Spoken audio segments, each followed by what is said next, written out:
Good morning, I'm Lynn, and this is Arnie, and welcome to another day at Ewetopia Farms. So we're in the Suffolk breeding group here with Handsome, the cleanup ram. He's just checking out a ewe,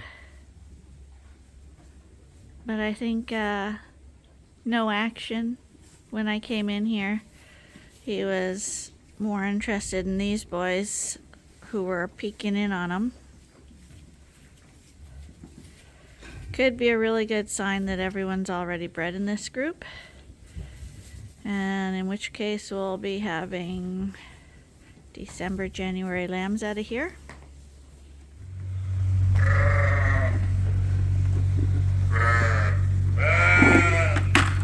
Bottle order ready.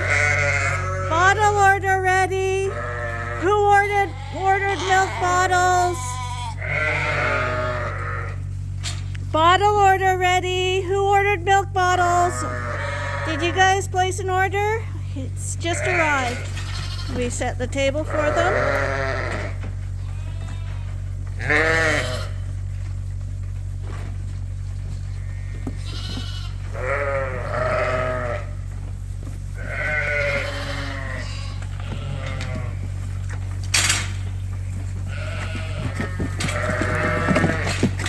And breakfast is served.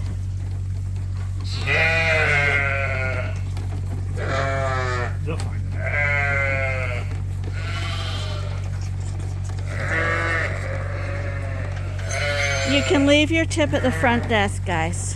When a lamb learns a behavior, they are usually the ones that do it over and over again. So this morning we have 47 from the other pen in here again. He can get in the feeder and figure out how to run around in there, but once he gets in the wrong feeder, he doesn't seem to realize how to get back. So now the run is on to try catch the little guy. And like I said, they're like greased lightning once they're here, so I'm going to help Arnie catch him. So after chasing him back and forth across the barn about 3 times, and me letting him get away every time, according to Arnie, we finally got him again. Hello, little interloper. Let's have a look at you. Is there a reason you come in here every single day? Good shape. Do you think it's funny? You don't think it's funny when you can't get to your mom anymore? Are you feeling guilty now? Are you gonna do it again tomorrow? No? You promise? Let's go see your mom. How are you going to bring him over through the gate?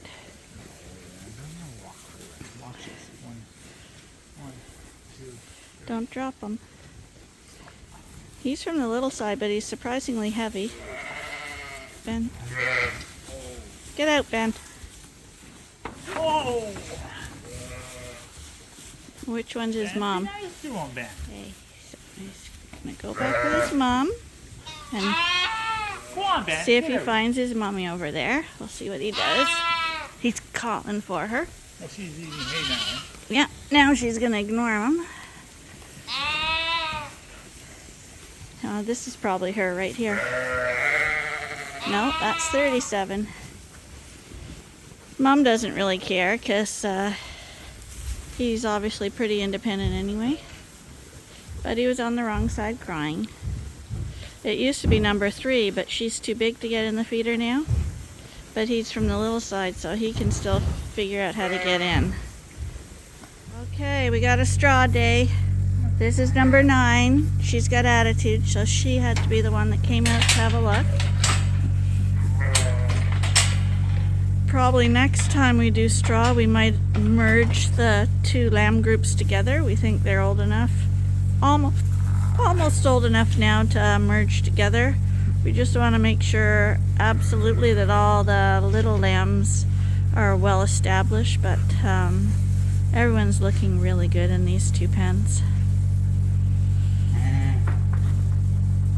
So we just roll the straw bale out And we know that this year when we crack open the bale, we cut the netting off, that it usually falls into a million pieces. So we got to do the back pen today.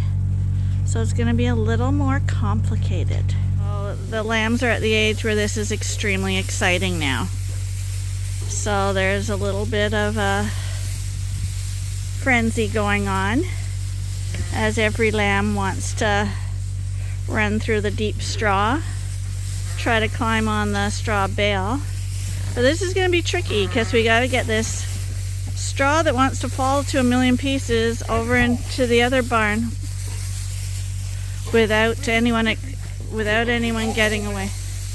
Come on, you guys, get out. So this is joy beyond belief for the lambs.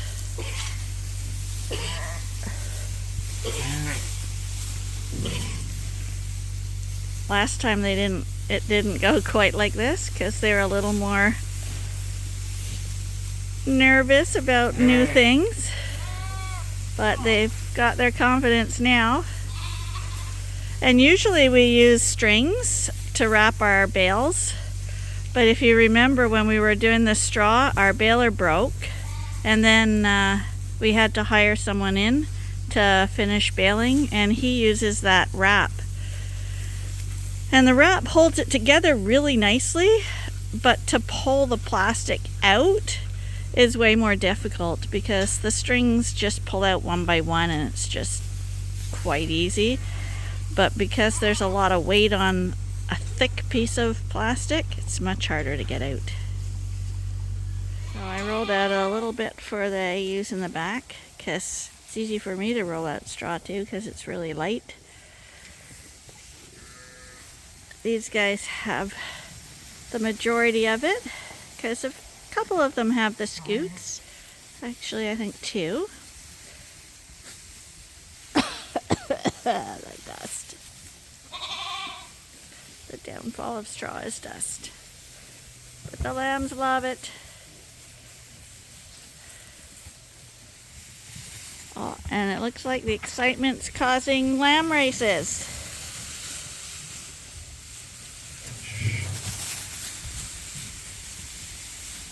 And dog races.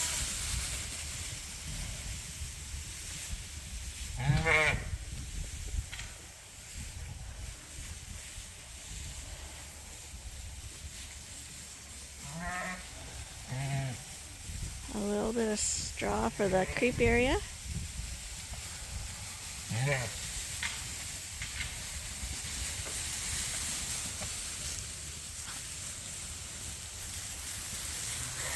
Next week we'll take the wall down, then they'll have the whole barn. Sure.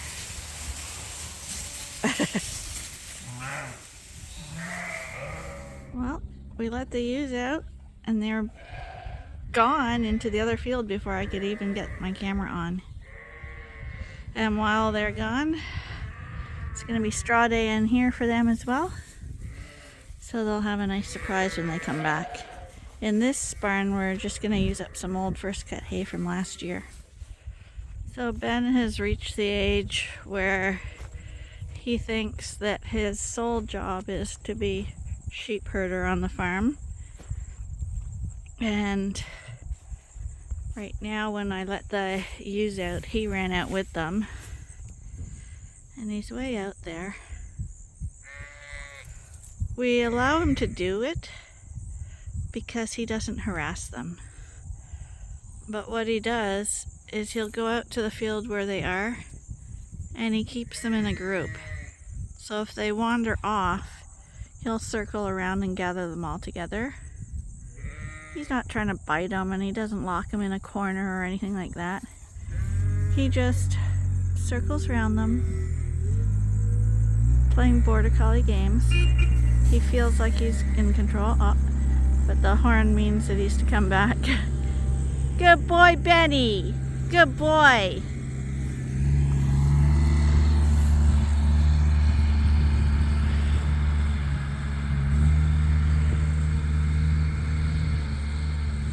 Were you sheep herding? Were you herding the sheep? And now it's time for the boys to go out to field. Here come the boys.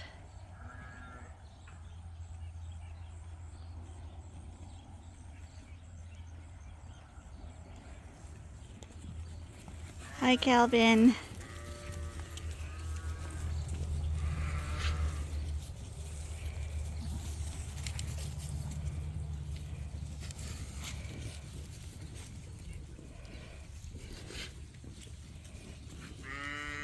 Hi, buddy. Hi. You're a really nice monster.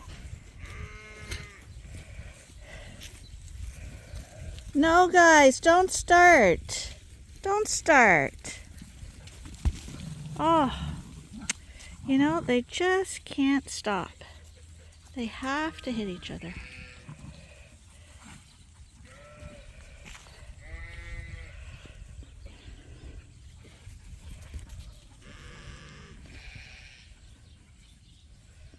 They just can't go out the gate to graze. They have to smack each other, perhaps to see who gets to go out the gate first. Whoever knows how a ram's brain works.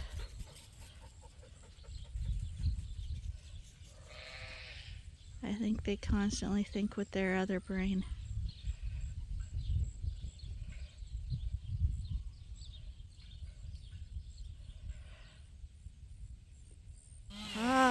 It sounds like he's chopping up the tree that got knocked over in that really bad windstorm quite a while ago. It split our willow tree here in half.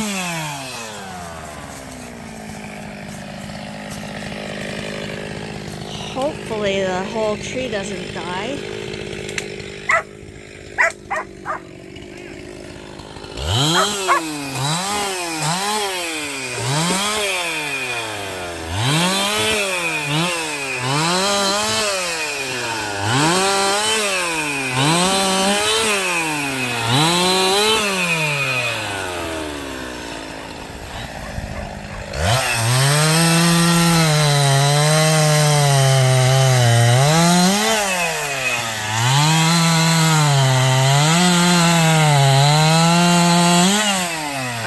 Dream was always to be a lumberjack. I'm not kidding about that. He seriously wanted to do that. I talk about this all the time about the breeds sticking together, and I think people think I'm maybe a little crazy. But all of the Suffolks, these are the replacement ewe lambs. Except for one right there, are out in the pasture. And these are all the Dorset replacements. All in a cluster. They truly, they hang around together, but they prefer to be with ones that are like them. And you wonder how they even know what like them is, because they're raised in a mixed group and they've never seen themselves in a mirror, but they instinctively know to stay together. They're going to join the Suffolks now. I'm going to go out there and see where the Suffolks are. Oh, here they go.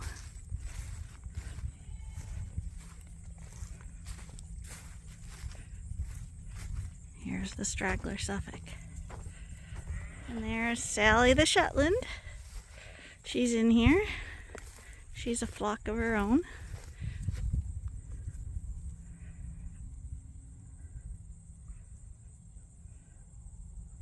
I've come out into the ram lamb pasture to see how these guys are doing.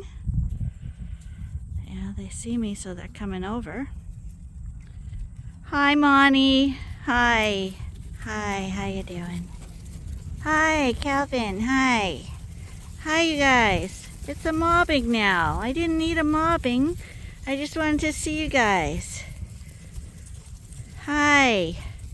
Hello, everyone. Killer, how you doing? Don't jump on me. I don't want you jumping on me. No. You guys, you're supposed to be afraid of me. Ben, get out. We don't want them circling around me. So,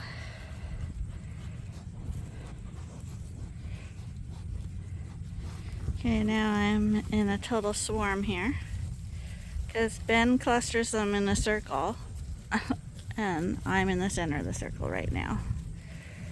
Okay, you guys, you're a little bit too tight.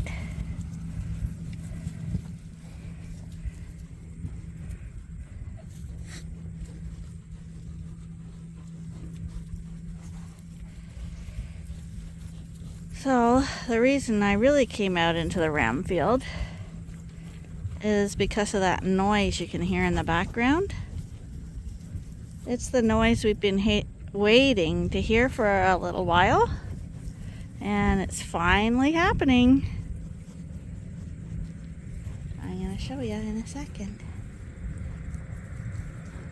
You guys probably know what it's going to be.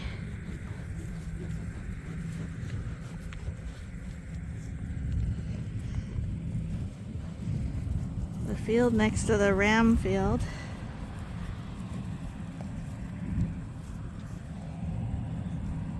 is the soybean field.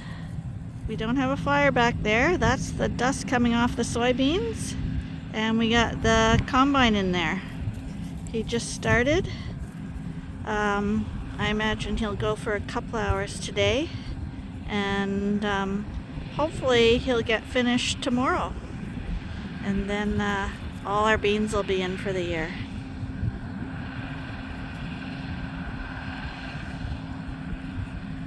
And that would be Cody Jackson that you met last year. Well, actually you met him in the spring when he was taking our barley off.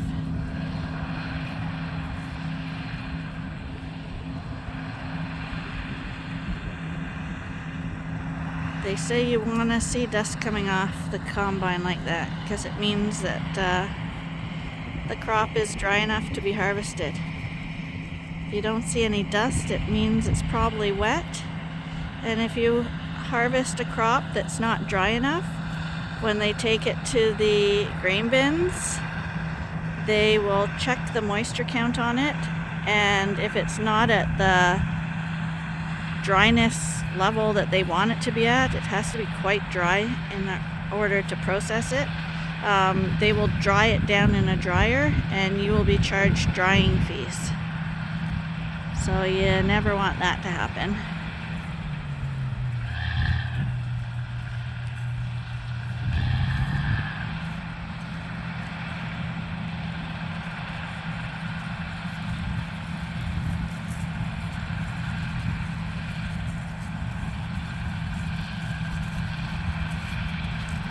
We're hoping for a heavy crop. But if you remember, in his combine he has a little gauge on the computer there that will basically tell you how much he's getting per acre. So we'll have that little chat with him before he leaves tomorrow or whenever it is that he finishes off.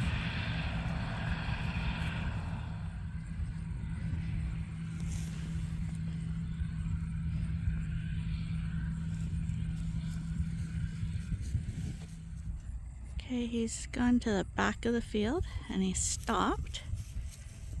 Always when equipment stops, you wonder if it's a breakdown. Oh, and he is out of the combine too.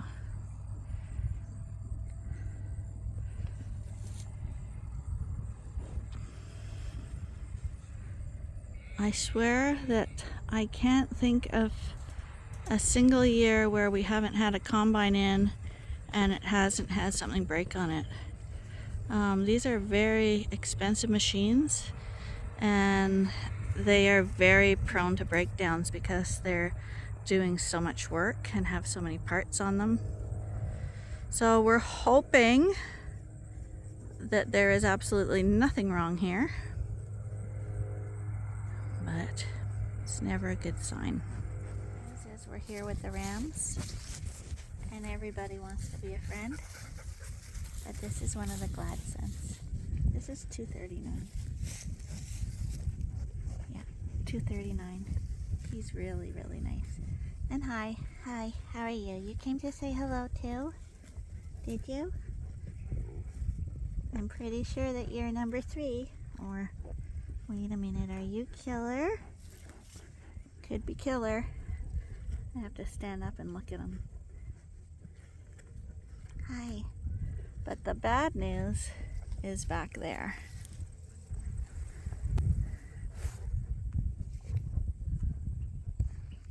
He just turned the combine engine off. Turning it off is a really bad sign.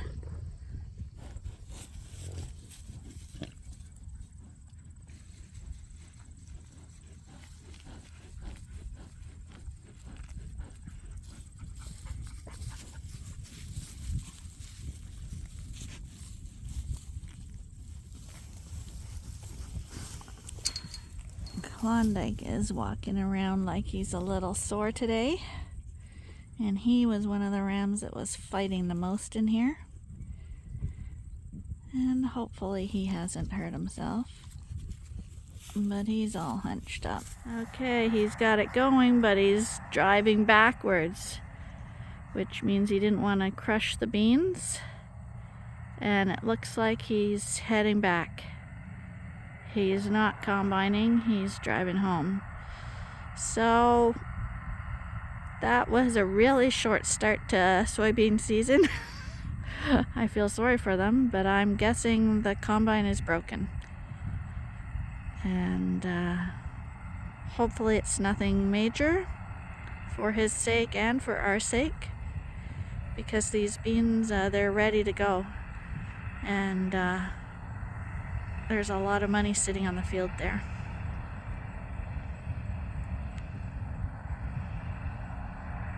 But he's definitely heading home.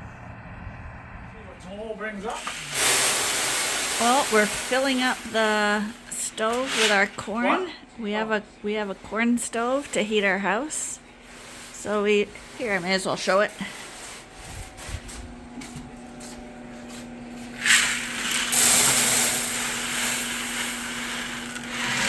That's corn out of our bin.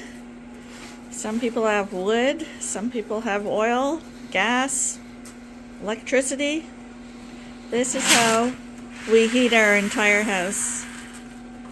We heat it with corn. Right from our field. So anyway, that's it for tonight. I'll let you know tomorrow how the combine did or didn't do. And until then, thank you for watching, and I hope you join us again tomorrow for the next episode at Ewetopia Farms. Bye for now.